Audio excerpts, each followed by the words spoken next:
ఊహించని జనం. కొందరు నాయకుల ప్రోద్బలంతో వచ్చిన వేలాది మంది స్వచ్ఛందంగా వచ్చిన వారే. కాంగ్రెస్ అధ్యక్షుడు రాహుల్ గాంధీ, తెలుగుదేశం జాతీయ అధినేత చంద్రబాబు ప్రసంగాలతో సభ దద్దరిల్లింది. ఖమ్మం జిల్లా కేంద్రంలో బుధవారం జరిగిన ప్రజా కూటమి సభ విజయవంతం కావడం ఆయా పార్టీల అభ్యర్థుల్లో కొత్త జోష్ నింపింది. ఖమ్మం జిల్లా కేంద్రం జనసంద్రంగా మారింది. ఎటు చూసినా జనహోరు కనిపించింది. ఆద్యంతం ఆసక్తిగా సాగిన ప్రజా కూటమి సభపై ప్రత్యేక కథనం.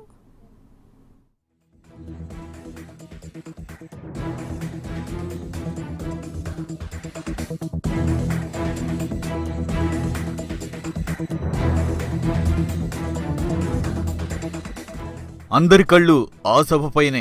4 రోజుల నుంచి చర్చనీయాంశంగా నిలిచిన అంశం. ఎక్కడ చూసినా ఇద్దరు దిగ్గజాలు ఒకే వేదిక మీదకు రానున్నారనే విషయం చర్చకు దారితీసింది. ఇన్నాళ్లు భిన్న ధృవాలుగా ఉన్న కాంగ్రెస్, తెలుగుదేశం పార్టీలు ఒక్కటి కావడం, ఆ రెండు పార్టీల ముఖ్య నేతలు సభలో కలుస్తున్నారన్న విషయంపై సర్వత్రా ఆసక్తి నెలకొంది.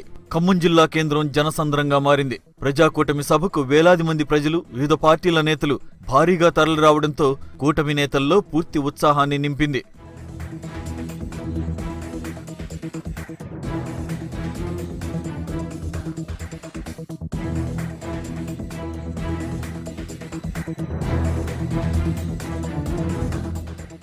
ఏఐసీసీ అధ్యక్షుడు రాహుల్ గాంధీ, తెలుగుదేశం అధినేత చంద్రబాబు సభలో భావోద్వేగంతో తమ ప్రసంగాలను కొనసాగించారు. తెలుగుదేశంతో కాంగ్రెస్ కలయిక అత్యవసరమని, దేశానికి అవసరమైనందునే తాము కూటమిగా ఏర్పడ్డామని రాహుల్ వివరించారు. కేసీఆర్ కుటుంబానికే ఉద్యోగాలు దక్కాయని, నిరుద్యోగులు ఎవరికీ ఉద్యోగాలు రాలేదని రాహుల్ గాంధీ ఆరోపించారు. ప్రాజెక్టుల రీడిజైన్ అంటూ 45,000 కోట్ల ప్రజాధనాన్ని వృధా చేశారని దుయ్యబట్టారు. తెలంగాణలో బీజేపీ బీ టీం అయిన టీఆర్ఎస్ ను ముందుగా ఓడించాలని, తర్వాత ఢిల్లీలో బీజేపీ ప్రభుత్వాన్ని గద్దెదించాలని రాహుల్ పిలుపునిచ్చారు.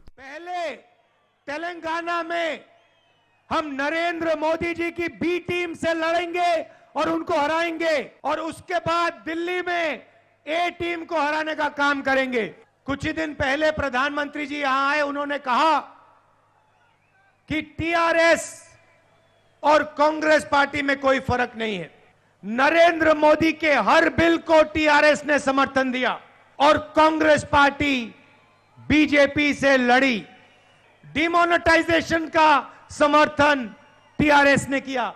కొత్తగా ఏర్పడిన తెలంగాణ రాష్ట్రంలో సరైన అభివృద్ధి జరిగిందా అని తెలుగుదేశం అధినేత చంద్రబాబు నాయుడు సభలో ప్రజలను ప్రశ్నించారు. కేసీఆర్ తనను అకారణంగా దూషించడం పట్ల అభ్యంతరం వ్యక్తం చేస్తూ తనకు సంస్కారం ఉందని, తాను ఎవరిని దూషించబోనని భావోద్వేగంతో చంద్రబాబు అనడంతో ప్రజల నుంచి మంచి స్పందన వచ్చింది. తెలుగు ప్రజల బాగు కోసమే తాను తప్పిస్తానని ఆయన వివరించారు. తాను హైదరాబాద్ నిర్మించానని ఎప్పుడూ అనలేదని, సైబరాబాద్ కు రూపకల్పన చేశానని మాత్రమే చెప్పానన్నారు. మన దేశంలో ఇప్పుడు 2 ఫ్రంట్లుంటాయని, బీజేపీతో అంటకాగుతున్న టీఆర్ఎస్, ఎంఐఎం పార్టీలు ఎటువైపు తేల్చుకోవాలని చంద్రబాబు సూచించారు.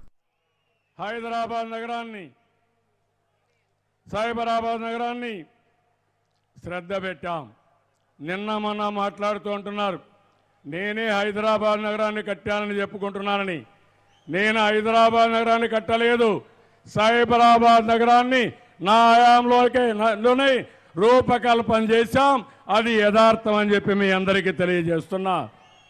ఒక హైటెక్ సిటీ కానీ, లేకపోతే అక్కడే సైబరాబాద్ కానీ విమానాశ్రయాలన్నీ చేశాం. ఆద్యంతం ఆసక్తిగా సాగిన ఖమ్మం ప్రజాకూటమి సభలో చంద్రబాబు నాయుడు, రాహుల్ గాంధీ ప్రసంగాలు పార్టీల కార్యకర్తలకు ఉత్సాహాన్నిచ్చాయి. సభకు వేలాది మంది హాజరు కావడంతో కూటమిలోని పార్టీల నేతలంతా సంతృప్తితో ఉన్నారు. ప్రజాకూటమి సభ ప్రభావం ఎన్నికల ఫలితాలపై ఎలా ఉంటుందో వేచి చూడాల్సిందే.